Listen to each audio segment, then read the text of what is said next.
para te adorar, ó Deus. Eis-me Aleluia. aqui. Evangelho de Cristo Jesus, narrado por João, capítulo de número 5. Evangelho de Jesus Cristo pela perspectiva de João, capítulo de número 5. Nós vamos iniciar a nossa leitura no versículo de número 1. Evangelho de Jesus Cristo, segundo escreveu João, muito obrigado, capítulo de número 5, versículo de número 1.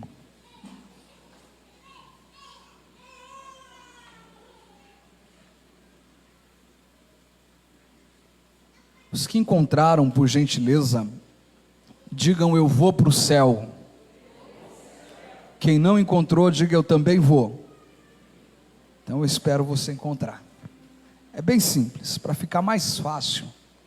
Capítulo 5 fica depois do capítulo 4.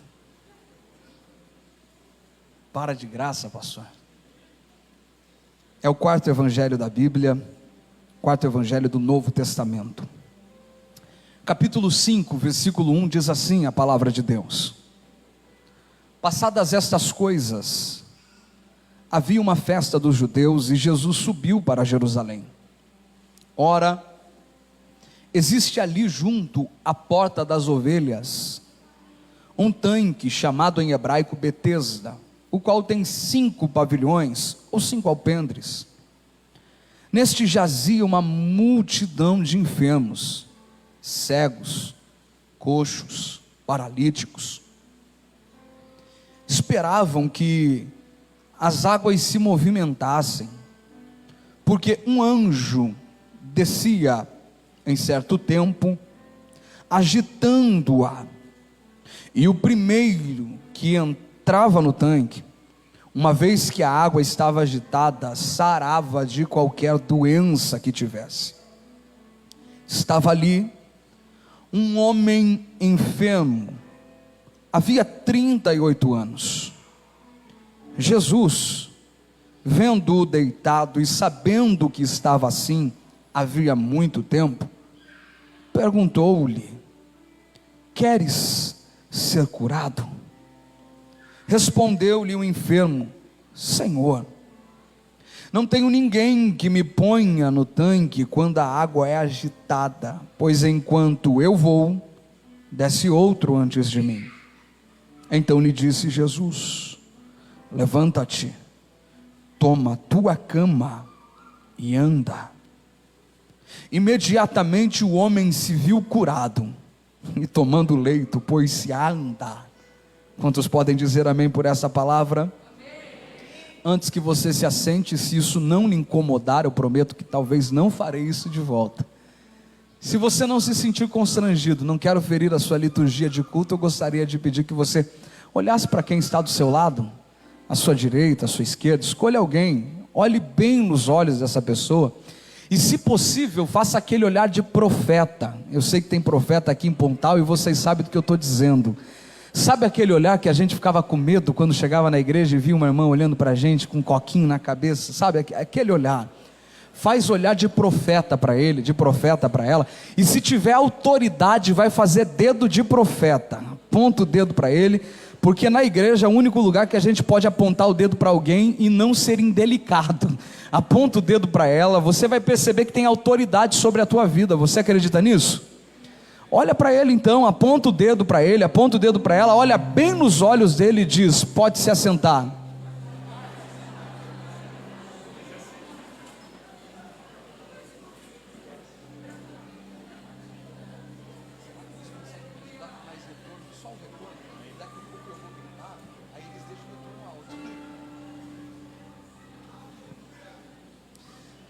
Levante seu rosto, me dê de presente a sua atenção. Eu prometo ser muito objetivo nessa noite, mas quero ser fiel àquilo que o Espírito ministrou ao nosso espírito para compartilhar com vocês.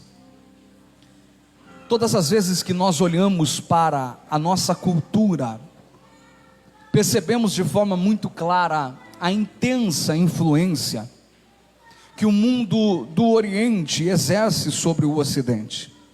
Hoje, enquanto uma nação miscigena, uma nação multicultural, uma nação com diversas influências, percebemos que, independente destas características polissêmicas, miscigênicas, nós temos uma influência muito grande deste contexto do Oriente.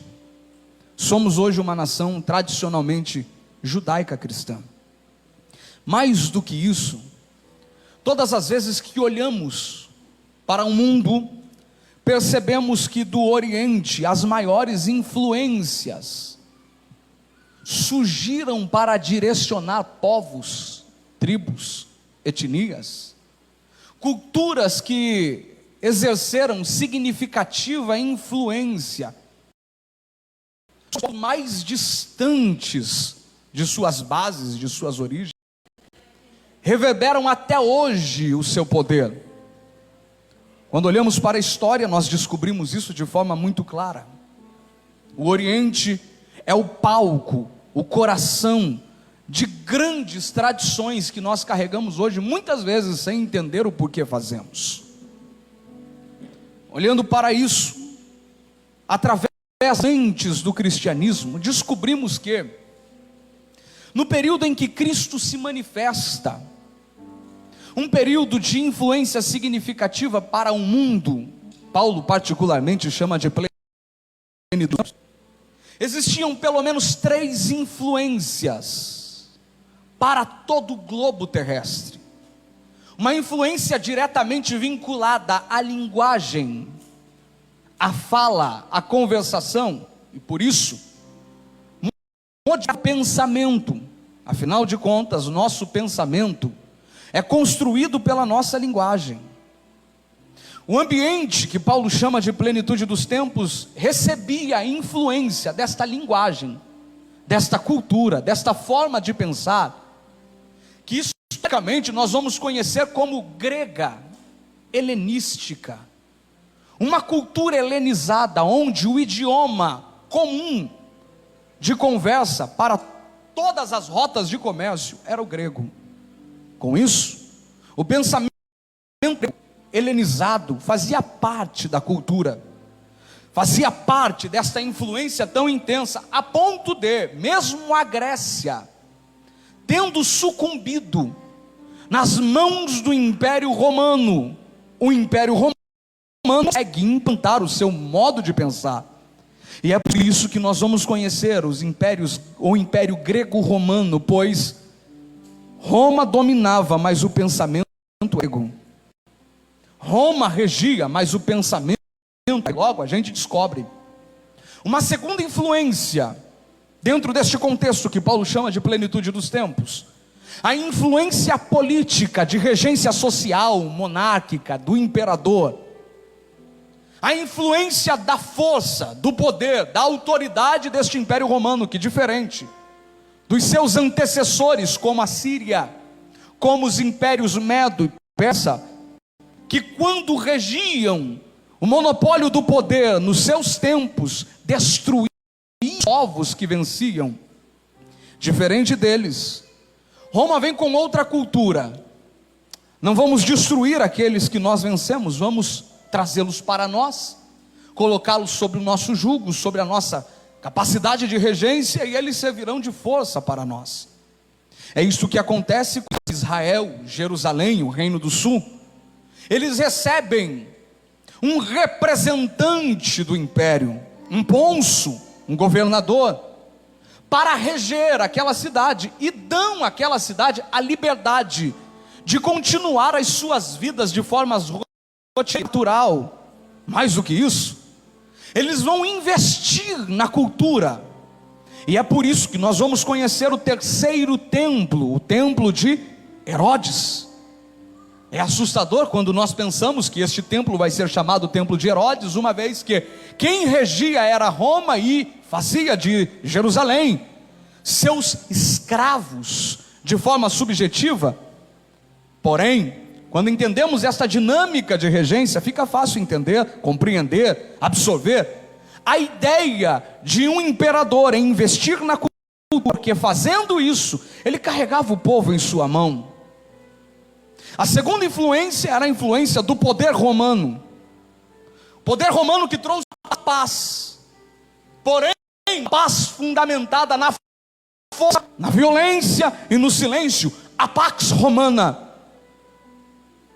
Contudo, não foram apenas essas duas influências, há uma terceira, que de forma constante esteve tecendo junto com as outras nações o curso da história, que como um fio condutor participou e se relacionou com os maiores impérios, quando eles estavam nos seus auges, nos pontos mais altos, culminantes, nos ápices de suas estruturas, tanto políticas, sociais, como também religiosas.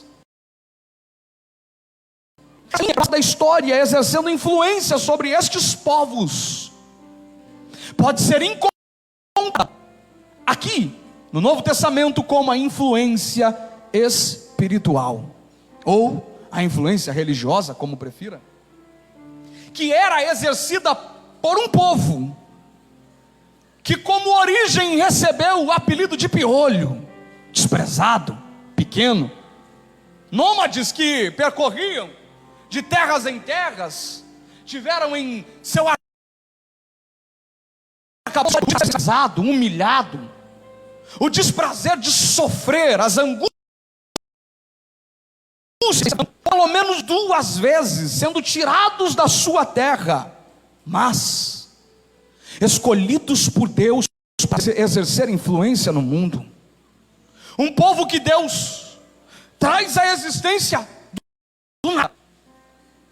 Um povo que Deus tira das trevas, como diz Jeremias, e apresenta ao mundo para ser seu representante, por meio de um homem que teve a coragem de deixar a sua casa, sua parentela, sua família, e assumir a promessa de uma terra que manaria leite e mel. Este povo que surge de Abraão, é confirmado em Isaque, ratificado em Jacó, que tem o seu nome transformado para Israel, aparece em 12 tribos de 12 filhos que surgem para exercer governo, regência, domínio e influência sobre toda a terra e todas as nações, que um dia se envolveram com este povo, ou absorveram para o seu caminho o privilégio de ser abençoado ou destruído. Basta olhar para a história, antes ainda de Cristo, quando você percebe que este fio condutor de influência espiritual e religiosa na humanidade, chamada Israel, Jerusalém, se relaciona com os impérios que os escravizaram, como o Egito, Babilônia, contra os persas, contra os medos. Independente da força que eles tinham, eles sucumbiam. Povos que se levantavam com estrutura para atacar Jerusalém, se deparavam não apenas com uma capacidade militar que eles carregavam, uma beleza bélica que estavam diante dos seus exércitos, dos aparatos de guerra, se deparavam com um Deus que os protegia, e que todas as vezes que este povo estava debaixo da sua vontade, era como se Deus dissesse: fique tranquilo, nesta guerra vocês não vão pelejar, eu, o Senhor, pelejarei por vocês. Isso não parou apenas no Antigo Testamento. Abro um rápido parênteses e te convido a pensar: quem foram ou quais foram as últimas nações que tentaram oprimir este pequeno povo que Deus escolheu? Nações como a Alemanha, que exerciam um domínio em seu tempo, quando insurgiram contra eles, tiveram freadas as suas marchas de conquista ao mundo. Em contrapartida, quem um dia estende as mãos para eles, recebe a bênção de Deus, e isto é bíblico: abençoarei aqueles que oram por Jerusalém, pela paz. Este povo, neste tempo, chamado plenitude dos tempos, exercia ainda influência. Afinal de contas, além de carregar os dissabores de serem escravizados na história, nenhum outro povo na terra teve o privilégio de carregar na sua história a certeza de que o Deus que os escolheu é o Deus que fez o mar se abrir e eles passaram com os pés enxutos. É o Deus que os permitiu ser escravizados no Egito, mas desceu na terra para fazer com que eles subissem, a ponto de não ficar uma unha sequer para Faraó. O Deus que enviou coluna de fogo durante a noite para aquecer o seu povo durante o frio do deserto, e que durante o dia enviava uma coluna de fumaça para os proteger, como se estivesse dizendo: além de direcionar, eu trago conforto para a tua caminhada. Ninguém além deles tiveram o prazer de acordar todas as manhãs sem precisar olhar o despertador e dizer: chegou a hora de trabalhar, porque eu preciso suar e ter o meu pão. Eles olhavam apenas na terra e encontravam um fruto daquilo que eles não plantavam. O maná que caía e alimentava eles em direção a uma promessa que Deus havia feito, uma terra que Deus daria como herança.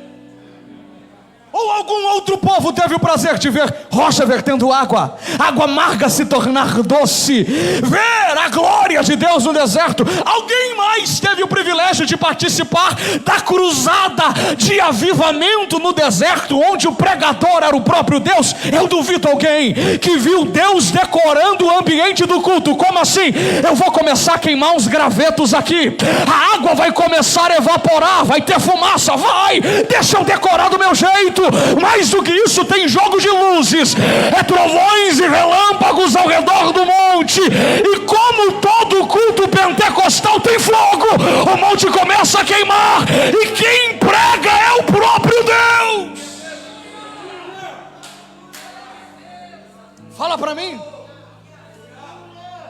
Quem dormiu, quer dizer, ficou acordado dentro do quarto orando, dizendo: Senhor, vamos morrer, vamos morrer, vamos morrer, vamos morrer.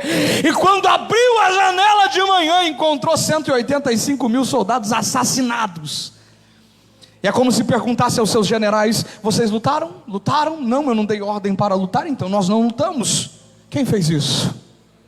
O Senhor mandou um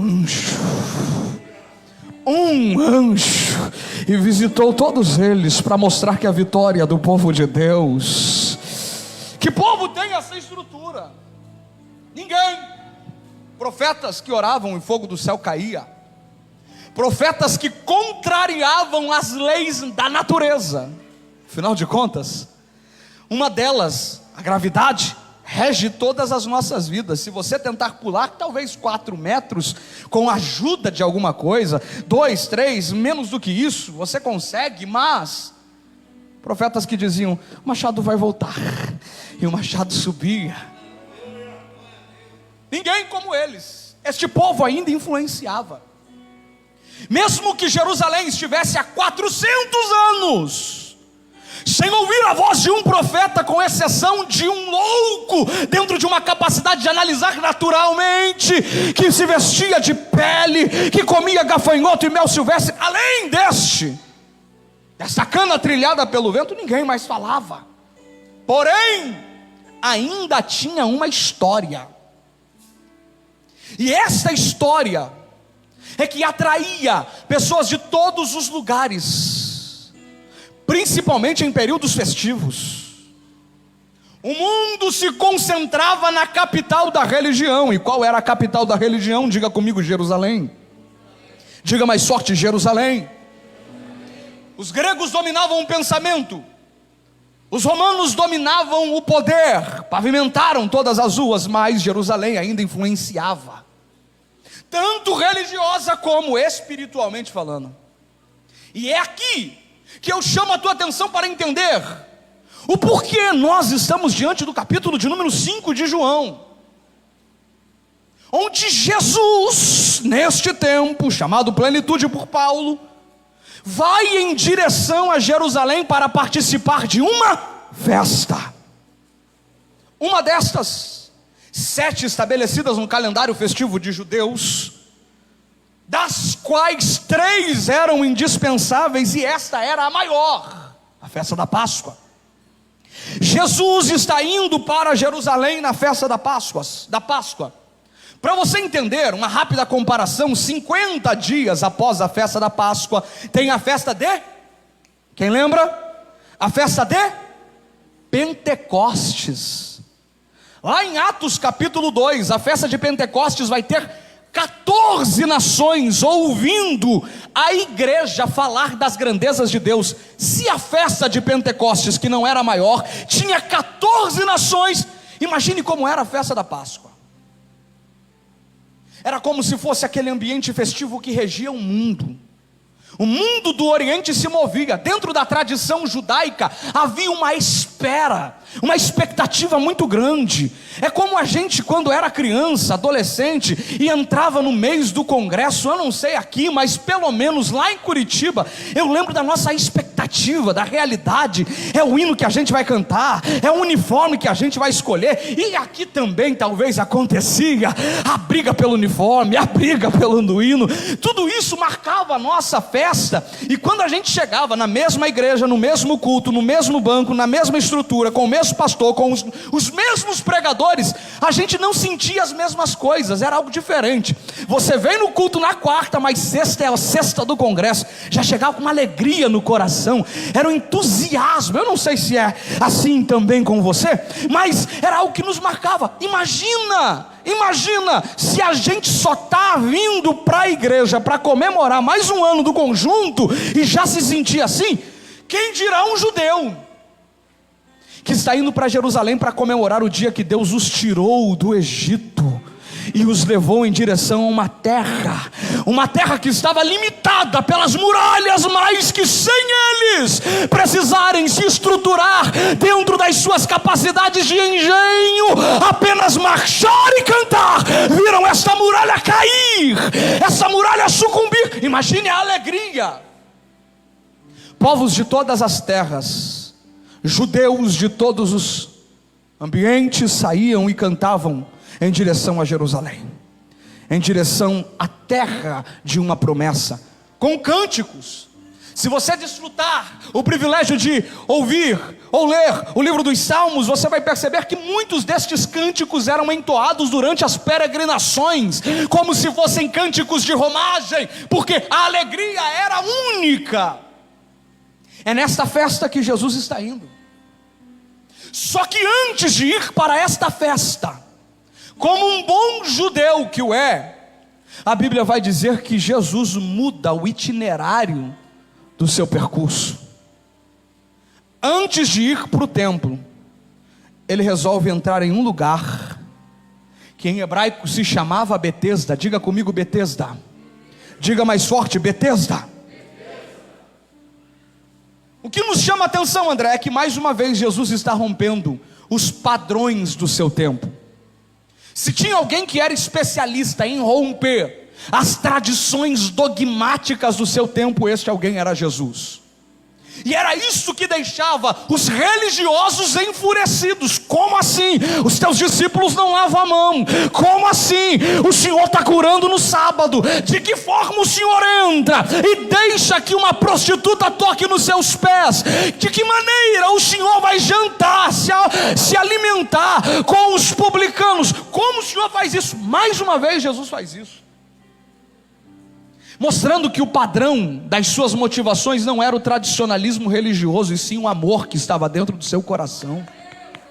Porque quem se move com a religião não está preocupado com o outro, está preocupado consigo mesmo. Eu vou fazer porque se não fizer não vão me aceitar. O que é que vão falar de mim? De que maneira eu vou ser visto? Jesus olhava para tudo isso e dizia: isso tudo é bobeira, vou fazer porque eu amo.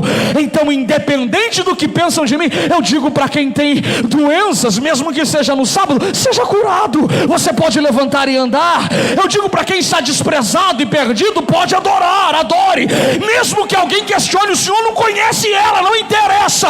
Deixa eu te ensinar um segredo: quem mais é perdoado, mais serve. Ela fez o que você não fez, porque recebeu o que você não recebeu.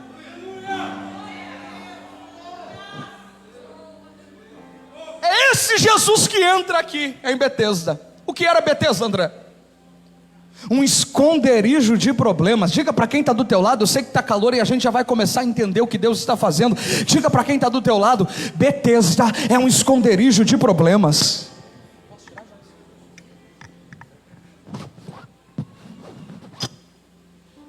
Betesda é um esconderijo de problemas. Por quê? Vocês entenderam quando eu disse que Jerusalém é um centro religioso, sim ou não? exercia influência, sim ou não? Agora imagine você, saindo de Curitiba para ir a Jerusalém, participar de uma festa, onde o povo era poderoso, e você chegar na primeira esquina desta festa, desta cidade, deste povo, e encontrar 10 paralíticos sentados na esquina. Você vai para outra e encontra 5.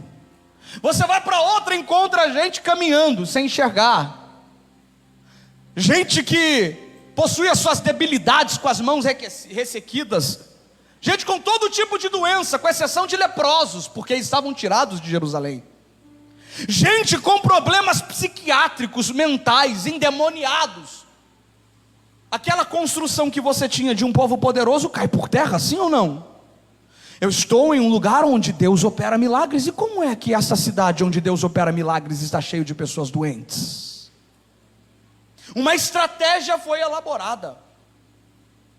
Um pensamento foi criado. Há um tanque, fica perto da porta das ovelhas, ninguém entra por lá. Quem entra por lá são os donos de animais que oferecem o sacrifício, e por isso eles passam por lá para lavar as ovelhas. Logo quem vem de fora não entra. Há uma tradição. Que tradição é esta? Um anjo desce aqui, e todas as vezes que ele move as águas, alguém é curado.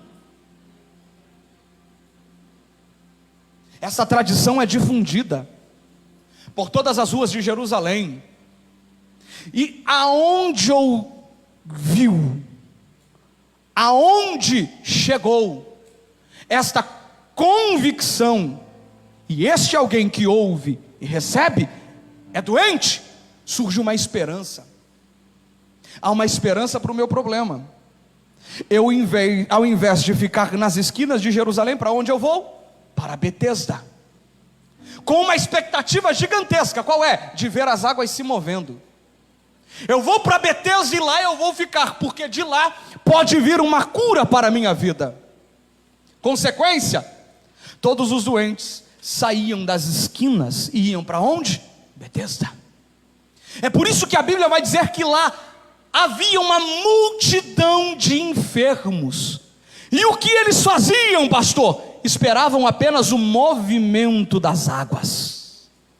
Perceba, se o problema não é solucionado, ao invés de ter nas esquinas de Jerusalém doentes, esses doentes estavam centralizados em um tanque, esperando uma cura, e não se importavam o quanto tempo lá ficariam.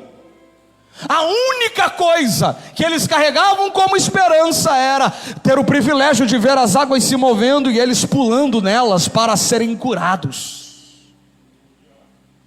Há um esconderijo de problemas, e talvez você pergunte: pastor, o que você pode dizer disso? Nada.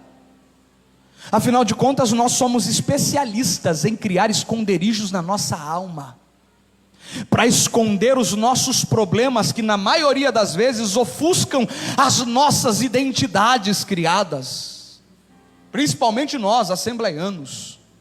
A estrutura do poder, da autoridade, da glória que temos, e glórias a Deus por isso. Porém, o poder e a glória que se move em nós não nos possibilita uma vida sem dificuldades, sem problemas. Só que nós pensamos que sim, porque Deus me usa, eu prego, eu canto, eu lidero, eu faço, eu pastoreio. Os meus problemas não podem aparecer, eu preciso escondê-los no meu coração, em algum lugar onde ninguém vê. E agora, de forma mais fácil, por causa das máscaras, a gente chega na igreja e cumprimenta com a paz do Senhor, aquele sorriso no rosto, e alguém pergunta: tá bem? Tá bem. Mas só Deus sabe que aí dentro existem esconderijos na tua alma que ninguém sabe, de problemas que você resolveu esconder porque você tem medo que duvidem da sua história. Afinal de contas, a sua história de glória, na mente de muitos, não pode conter problemas.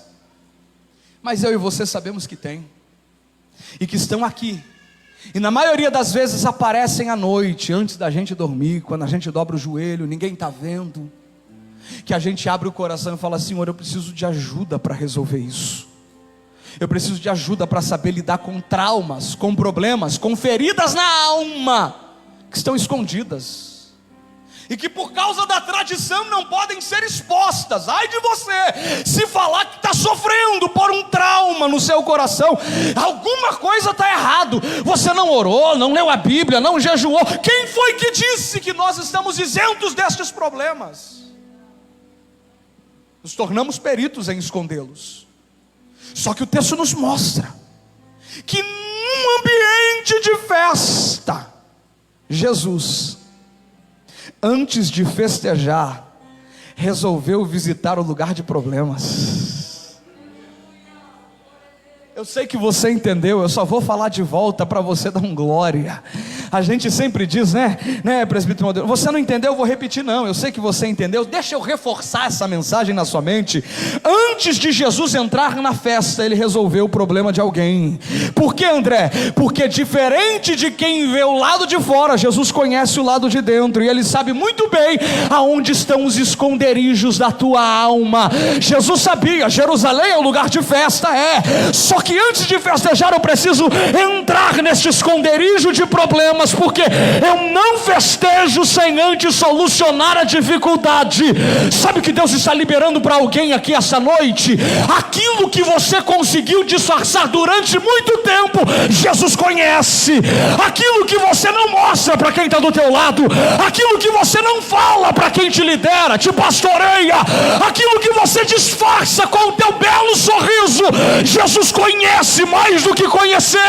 Ele sabe o endereço, ele sabe o caminho, ele sabe o percurso. Porém, uma palavra profética para quem acredita: além de saber, ele tem prazer em entrar, visitar, chegar aonde ninguém chega. Existe alguém que acredita nessa palavra?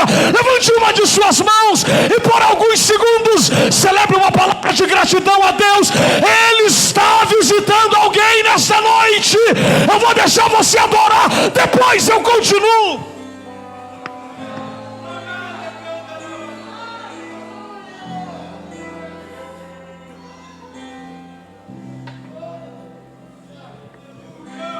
Oh glória! Meu amigo Israel, Deus conhece os lugares que nós escondemos e Ele vai.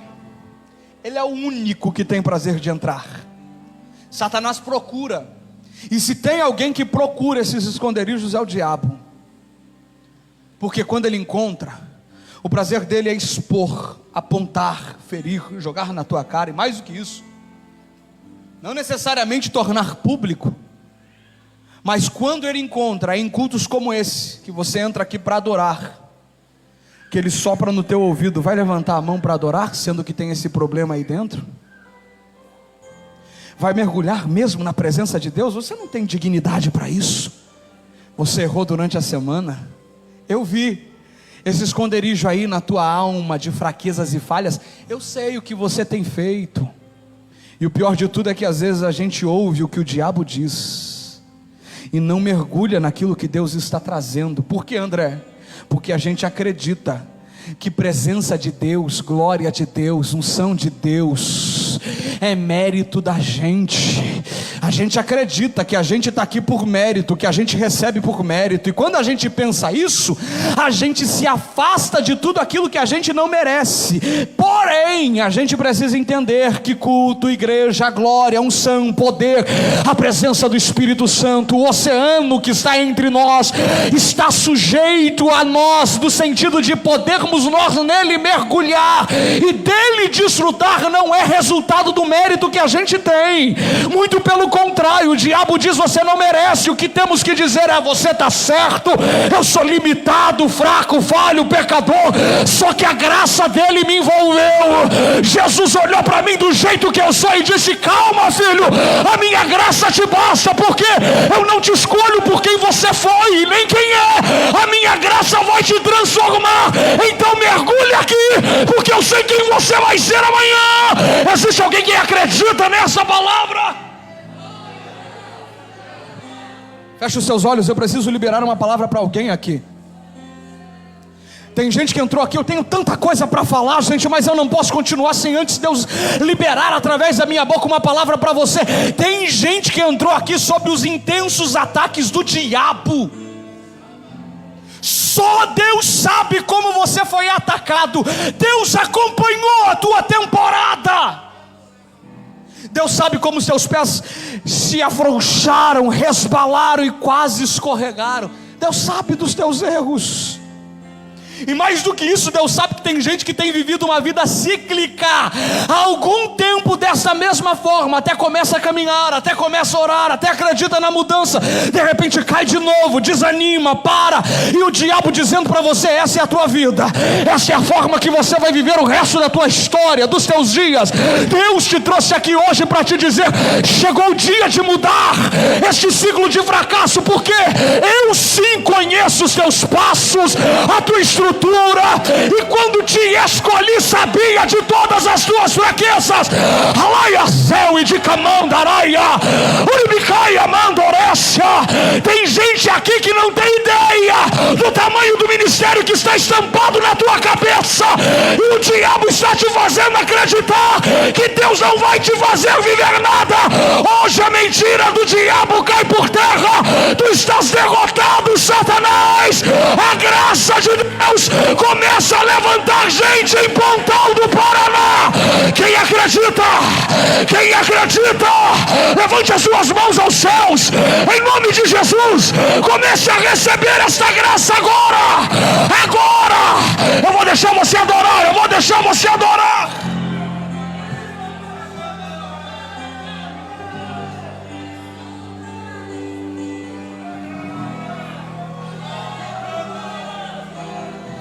Maia Hassi, Joeker, Yamandaraia. Maia Haui, Reles, Yahau. Andorébia, Kalassaui. Eu não imagino Jesus olhando para Pedro e dizendo: Pedro, eu não acredito que você fez isso. Eu esperava de todo mundo, até de Tomé, mas de você não. O Senhor me perdoa, eu resbalei, eu neguei o Senhor. Não esperava isso de você, Pedro.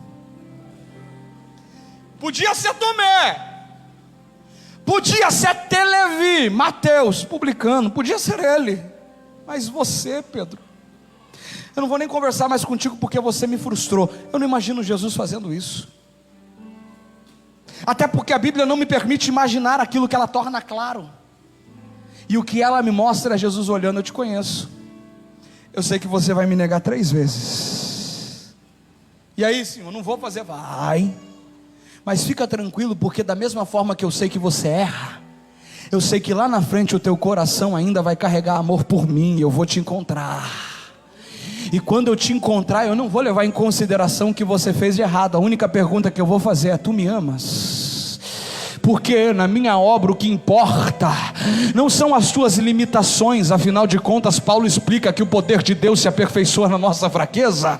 É como se Jesus estivesse dizendo: na minha obra não importa, a minha graça supre aonde você falha. E o que acontece com o resto? O que importa é se você me ama, porque se você ainda me ama, eu tenho condição de atuar em ti e através de ti, porque o teu amor ainda atrai a minha presença.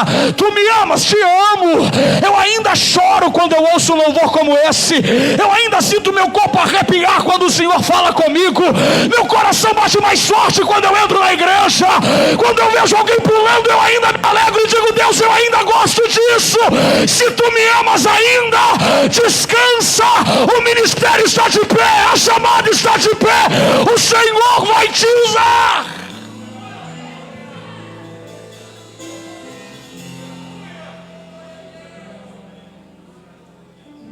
É nesse lugar que Jesus entra, e ele vai em direção a uma pessoa que ele conhecia. Eu preciso fazer você entender qual era este cenário. Ligue o botão dessa máquina chamada imaginação. Deixe o Espírito Santo conduzir a tua mente. Imagine este tanque com 5 entradas, 5 alpendres, 5 pavilhões, uma multidão de gente que esperava o milagre. Jesus vai em direção a uma pessoa, e a Bíblia diz: ele sabia há quanto tempo aquele rapaz estava lá. Sabia. Ele chega para esse doente no meio de uma multidão. É como se Jesus descesse aqui de forma manifesta, clara, corpórea, e chegasse em uma única pessoa. A atenção do tanque se volta para Jesus. Afinal, Jesus já era conhecido, todo mundo sabia quem ele era, todo mundo sabia que a cura estava na mão dele. Se ele entra no tanque, qual é o pensamento? A cura está entrando aqui. Ele entra e vai em direção a uma pessoa, e o que ele faz a esta pessoa? Uma pergunta. Pensa comigo, gente, se não é cômico. O homem está lá há mais de 30 anos, esperando o quê? Esperando o quê? Mais uma vez, por gentileza. Esperando o quê? Todo mundo? Ele chega para quem está lá há mais de 30 anos esperando uma cura e fala: queres ser curado? É estranho, porque Jesus faz isso quando a gente olha de forma superficial. Porém, quando a gente ouve a resposta do paralítico, a gente descobre porque Jesus perguntou. Porque a primeira cura não era nas pernas, a primeira cura era na alma. A primeira cura não era nos pés, a primeira cura era na mente. Querem ser curado? A resposta dele qual é? Não posso. De forma alguma. Eu, curado? Nunca. Por quê? Porque eu estou aqui faz muito tempo. Eu já tive até experiências de acreditar que eu ia receber. Cheguei perto, senti até o cheiro da água, mas toda vez que eu ia pular, alguém pulava na minha frente. Sempre alguém mergulhava antes de mim. E além disso, eu não tenho ninguém para me empurrar. Então o Senhor pergunta se eu quero ser curado? A minha resposta é: não tem como. E por não poder, eu respondo que não quero. Porque a pior coisa é lidar com a expectativa, com a esperança. Eu acho que vai. Ele já estava em um ambiente de frustração tão grande que a esperança já não fazia parte da sua realidade, porque ele tinha medo de esperar e se frustrar. Eu não sei se você já passou por isso, mas eu passei.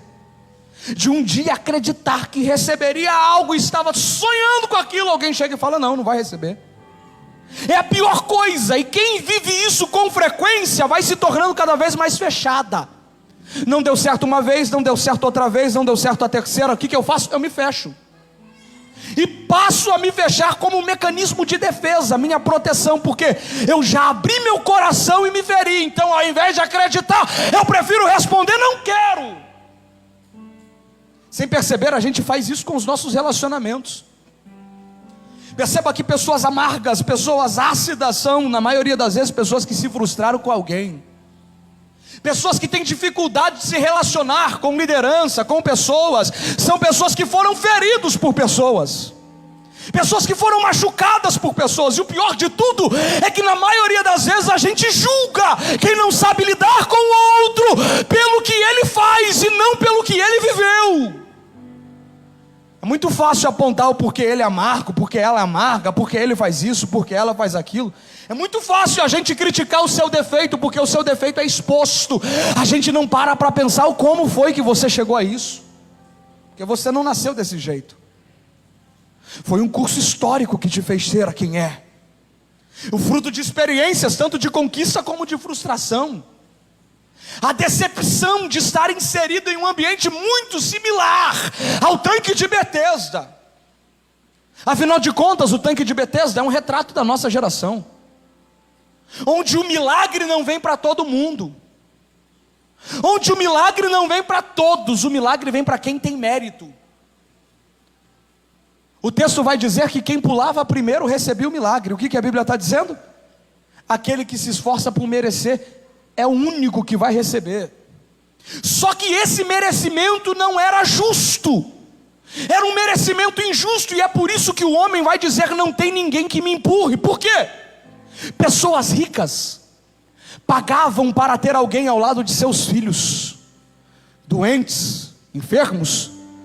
Pagavam para ter alguém 24 horas lá. E segundo a tradição, quando a água se movia, este alguém que lá estava era empurrado. Sabe o que o paralítico está dizendo para Jesus?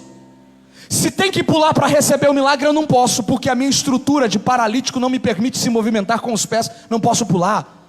Em mim eu tenho limitações que não me deixam receber o milagre. Mais do que isso, eu estou no meio de muitas pessoas que têm mais dinheiro do que eu, mais condição do que eu, que têm mais oportunidades do que eu. Logo eu sempre serei isto que sou. Era esta a mente do paralítico. E é por isso que Jesus pergunta, porque quando ele abre o coração para Jesus, ele está dizendo: esse sou eu. Alguém que se acostumou a viver o fracasso da beira do tanque, vendo os outros recebendo e eu não. Alguém que se acostumou a viver uma vida limitada e já realizou-se com a certeza de que não muda disso. Minhas pernas não me levam mesmo, eu nasci para isso, sou um frustrado, a minha vida é essa, não tem como, tem gente melhor do que eu, tem gente que é empurrado, ninguém me empurra, eu já tentei uma vez, 2 vezes, 3 vezes, não deu certo, não quero mais, sou esse. Quando ele fala isso, Jesus começa a reconfigurar a mente do paralítico. Quais eram as suas crenças? Sou paralítico, não tenho ninguém por mim, vou continuar assim. Jesus olha para ele e fala: vou substituir a sua mente. Você vai passar a pensar diferente. Por quê? Jesus olha para ele e diz: levanta-te. Jesus está desprezando tudo aquilo que ele viveu, tudo aquilo que ele experimentou, e está colocando uma oportunidade de pensar diferente, de acreditar diferente. Sabe o que Jesus estava mostrando para ele? A única coisa que importa diante de toda essa tua história é que agora eu estou do teu lado e eu posso mudar a tua vida. Levanta-te. O paralítico não pensa muito. O que ele faz, André? Se levanta. Ele se levanta e começa a andar. Recebe a cura imediatamente. Porque Jesus mudou a sua capacidade de pensar quando liberou sobre ele uma ordem: levanta-te. Que é isso, André?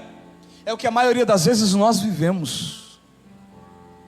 Primeiro, enquanto indivíduo. Segundo, enquanto geração. Vamos caminhar aqui. Primeiro, enquanto indivíduo.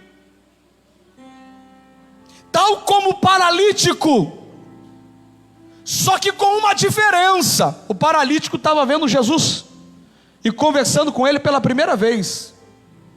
A gente já está do lado de Jesus há muito tempo. A gente caminha ao lado de Jesus há muito tempo. E mesmo caminhando ao lado de Jesus, a gente ainda não entendeu que aquilo que nos formou e nos fez ser quem somos não deve continuar regendo a nossa vida. A partir do momento que Jesus nos encontrou, o que Ele está nos dando é uma nova capacidade de ver, uma nova capacidade de pensar. É por isso que a Bíblia fala de uma mudança de mente, metanoia. É por isso que a Bíblia fala de renovação de entendimento, de transformação do intelecto. É por isso que a Bíblia fala da mente de Cristo em nós, porque da forma como nós pensamos, assim nós viveremos. E quem fala isso é Salomão: como o homem pensa na sua mente, assim o é. A gente não entende isso, a gente não dá tanta atenção a isso. Aceita Jesus e pensa que o simples fato de dizermos: Senhor, a minha vida é tua, vai resolver todos os nossos problemas. Aceitar a Jesus é nos dar o privilégio de ter o nosso nome escrito no livro da vida. Diga glórias a Deus por isso. Mas não é apenas a salvação que Ele nos dá. Porque se fosse, como algumas pessoas vão fazer daqui um pouco, aceitar a Jesus, quando o fizessem, seriam tiradas da terra. Por que não são? Porque além de salvação, Jesus quer transformar a tua vida. A gente não entende isso de forma clara. A gente aceita Jesus e acha que a gente só vai orar e pronto. Não.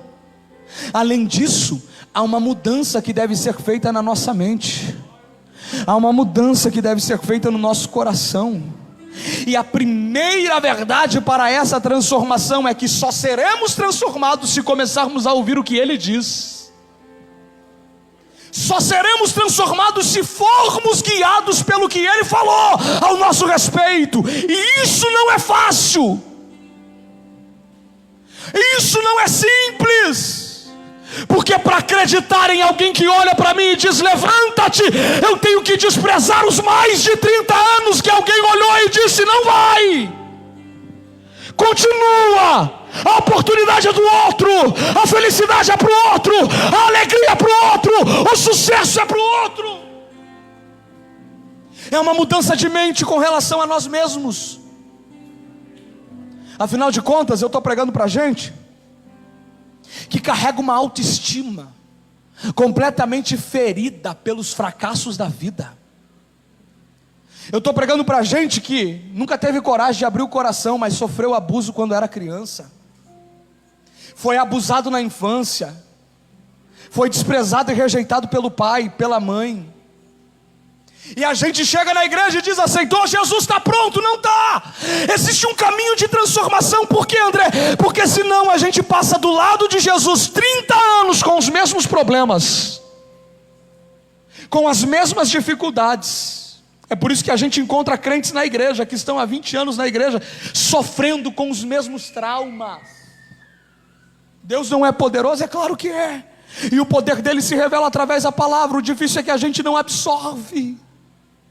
É por isso que o diabo luta tanto contra a palavra, porque ele sabe que se fizer sentido para você, a tua vida muda. Se fizer sentido para a tua história, a tua vida muda. E Deus trouxe gente aqui hoje para mudar a mente e o coração.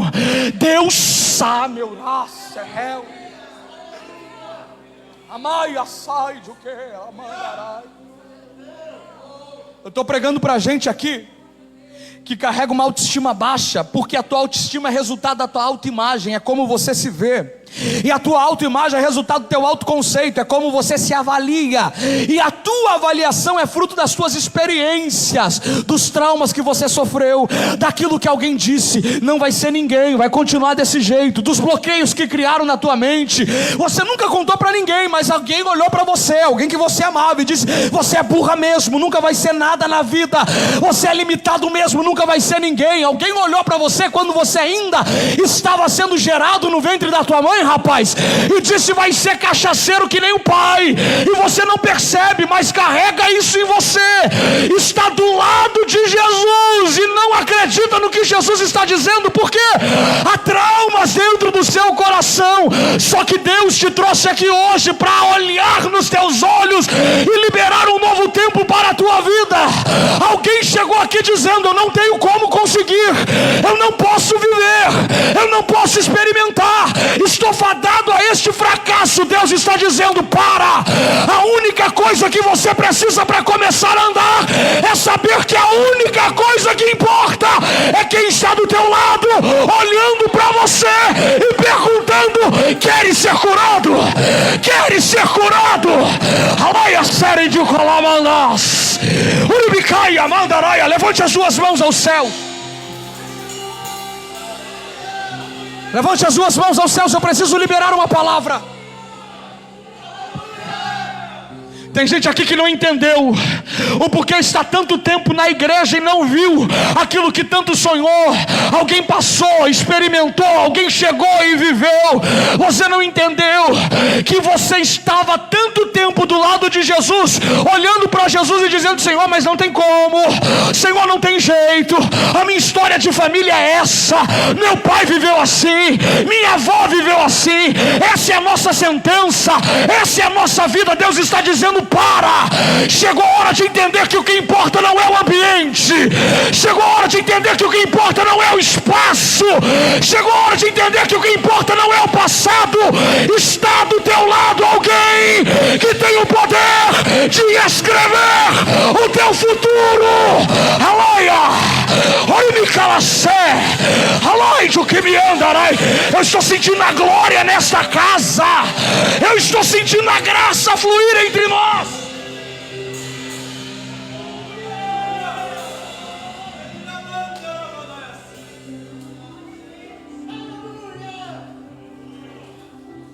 Segunda verdade, aqui a gente vai encerrar. Pega tudo isso que você viveu, pega tudo isso que fizeram com você. Jesus sabe, não precisa você falar para ninguém não. Pega todos estes traumas da tua história, pega todos eles, pega todas as experiências com este Betesda, pega na mão, joga isso do lado, porque do teu lado tem alguém olhando para você dizendo: quer? Não deixo Não tem como, não posso. Jesus chamando a tua atenção, dizendo: quer? Por quê? O que importa é que eu estou do teu lado, e a partir do momento que eu cheguei na tua vida, eu tenho o poder de fazer novas tuas histórias, eu tenho o poder de ressignificar os teus passos. Alai chokemandarácia.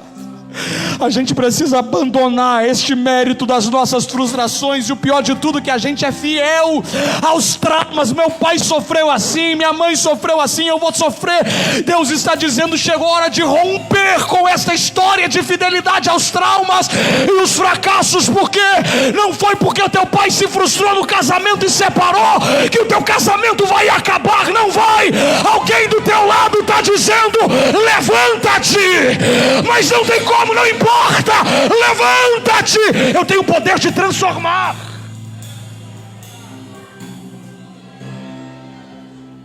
Coloque a mão sobre o teu coração.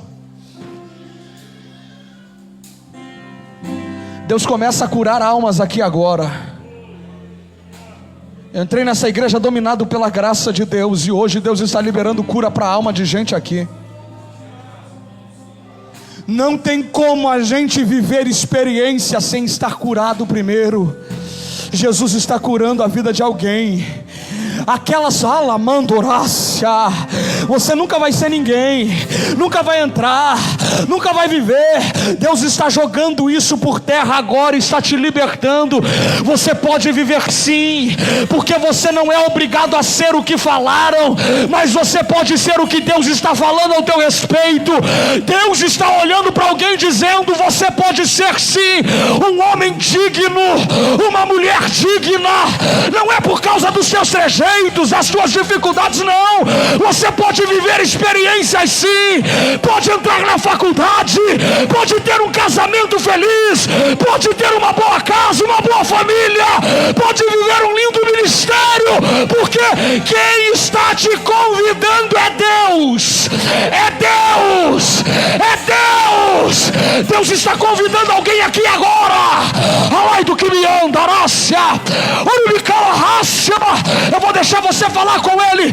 Eu vou te dar 1 minuto para falar com Ele, depois eu vou continuar.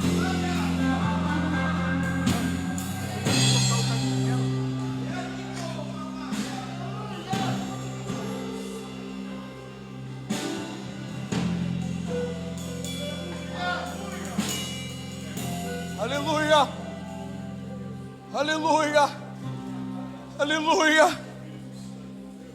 Eu cresci num dos bairros mais perigosos de Curitiba.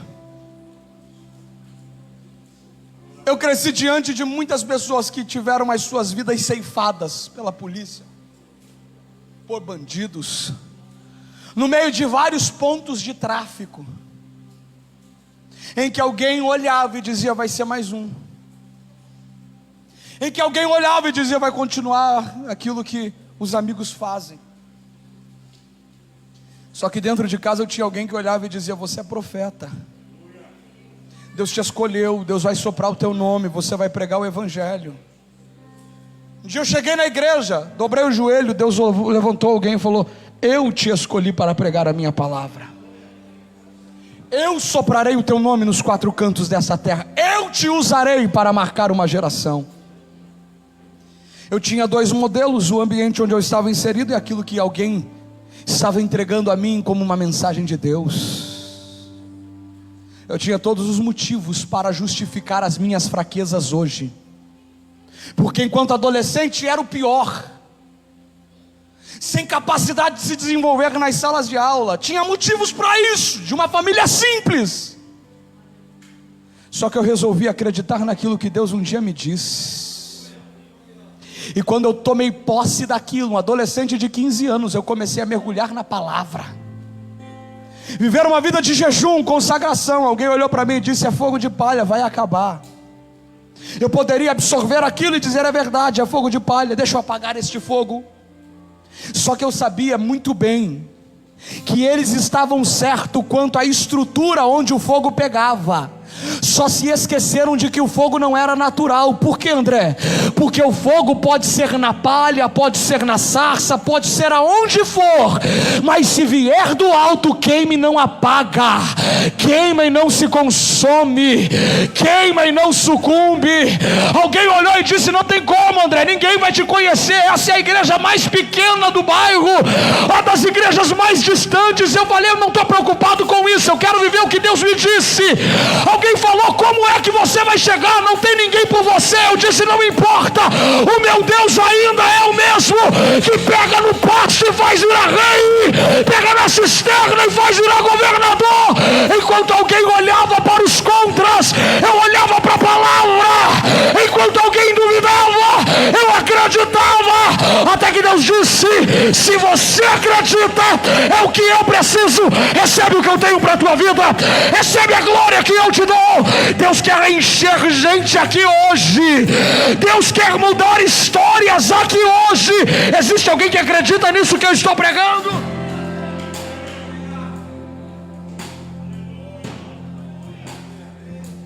Geração, estamos como uma geração mergulhada em Betesda. Alguém está olhando para a gente dizendo: essa é a pior geração de jovens. Alguém olha para a gente nas redes sociais: essa é a pior geração de crente. Uma geração que não ora, que não lê Bíblia, uma geração sem compromisso. Pode ser sim que a maioria não esteja tão interessada em viver um evangelho puro. Só que para essa geração Deus tem uma mensagem. Tal como Jesus entra em Betesda, Jesus está entrando no nosso tempo. Está olhando para esta geração e está dizendo: chegou a hora de se levantar.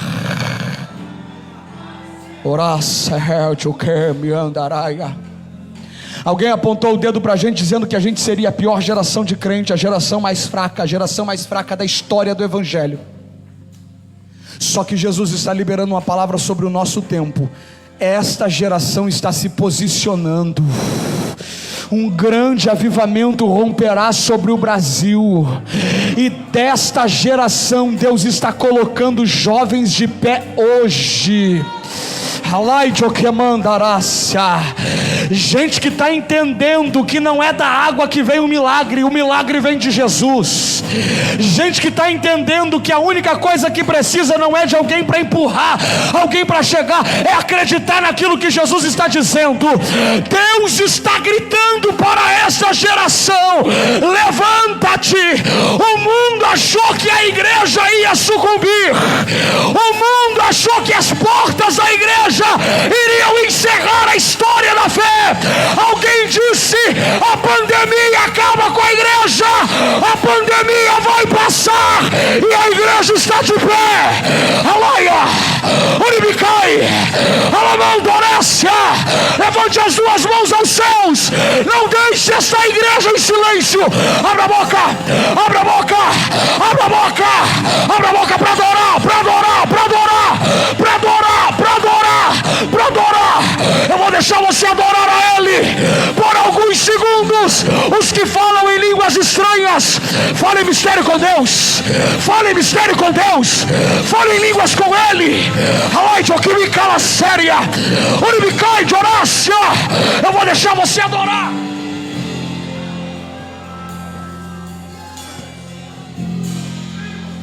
Esconda-me em ti, esconda-me em ti, nas asas. Segure as mãos levantadas, isso. Se você entende que Deus está te dando uma ordem, se você entende que chegou o tempo de viver experiências com Deus, o tempo que você perdeu sentado será recompensado pela glória que Deus irá liberar sobre a tua vida, a tua casa. Deus está colocando gente de pé. Como eu amo seu nome, tens o nome mais lindo que eu conheço. Como eu amo seu nome,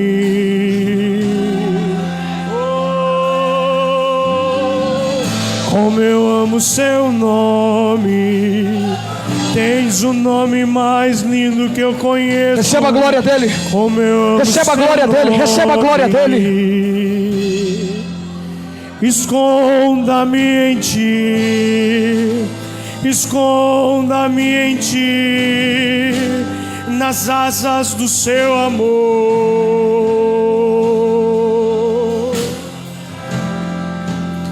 Esconda-me em ti, esconda-me em ti, nas asas do seu amor.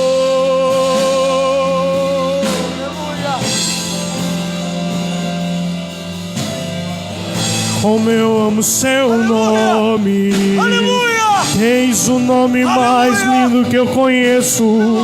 Como eu amo seu nome. Iria barrácia, iria raio que me rai, ele me dera maçune me cai, ele me cau adora séria. Tens o nome mais lindo que eu conheço. Que me dera sé, iria baia lá canduri minha saúde, elaia. Olha pai, já quer me andarais. Ela mandou. Receba a glória dele. Receba a glória dele. Receba a glória dele. Pega, filha. Pega, filha. Pega. Pega. Pega. Pega. Pega. Pega. Receba de Deus. Receba de Deus. Enche. Enche. Enche. Enche. E esse é o som do carpinteiro batendo a porta, do carpinteiro batendo a porta. Esse é o som, e esse é o som do carpinteiro batendo a porta.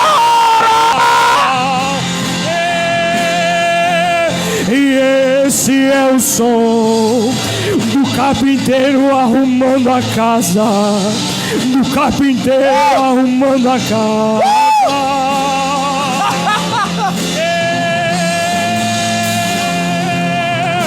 E qual é o som? Qual é o som de quando Deus desce na terra? E qual é o som?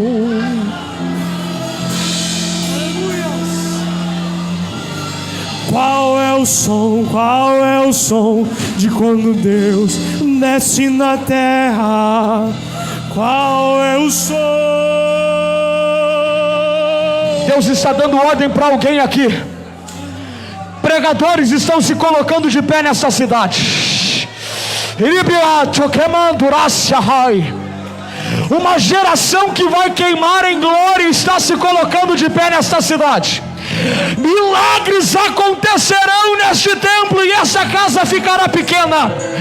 O Brasil será impactado através do litoral paranaense. Caravanas virão para cá para festejar e encontrar um povo cheio de Deus. Ai de minha sé, alaia candarácia.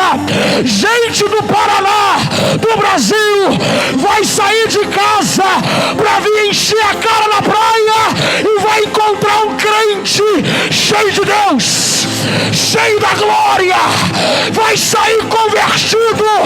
Quem acredita? Uma geração de jovens está se colocando de pé. Aleluia! Uribicai, dons espirituais começam a cair agora.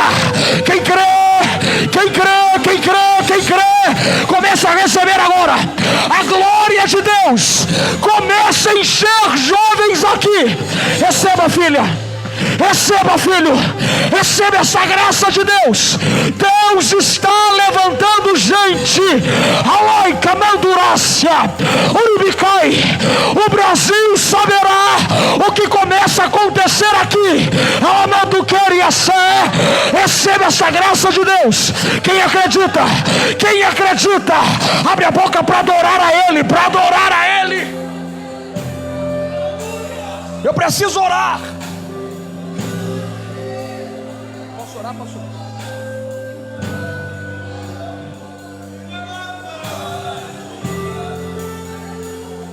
Eu preciso saber, eu preciso de um pouco mais de retorno apenas aqui. Eu preciso saber se existe alguém que não é batizado com o Espírito Santo. acredita que pode ser e quer sair daqui falando em línguas estranhas, hoje, eu assumo essa tribuna como um profeta, para dizer que Deus está colocando de pé uma geração de gente desacreditada.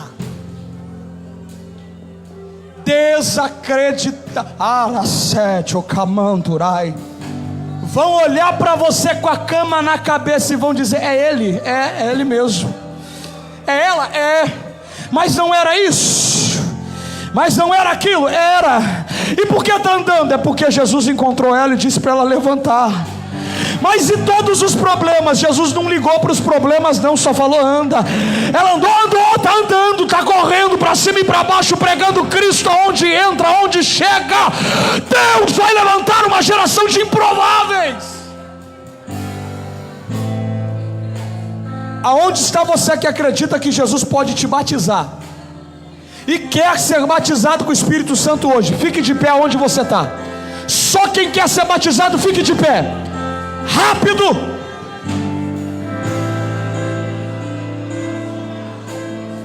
Os que querem ser batizados com o Espírito Santo, fiquem de pé. Eu vou orar, é rápido. Aonde tem um jovem, existem duas pessoas que estão de pé aqui, que querem receber o batismo. Aonde tem uma pessoa, um homem que quer receber, eu quero um irmão batizado com o Espírito Santo para abraçar ele e trazer ele aqui na frente. Aonde tiver uma irmã que quer receber o batismo, eu quero uma irmã batizada para se aproximar dele e trazer ela aqui à frente, correndo, na nave da igreja. Isso, venha, alguém abraçando ele, alguém abraçando ela, traz ele correndo aqui na frente.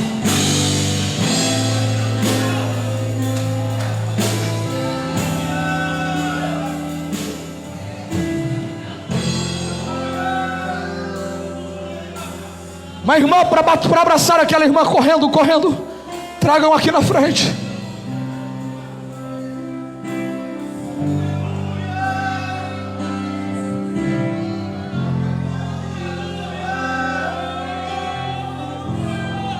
Enquanto estes que querem ser batizados com o Espírito Santo estão vindo,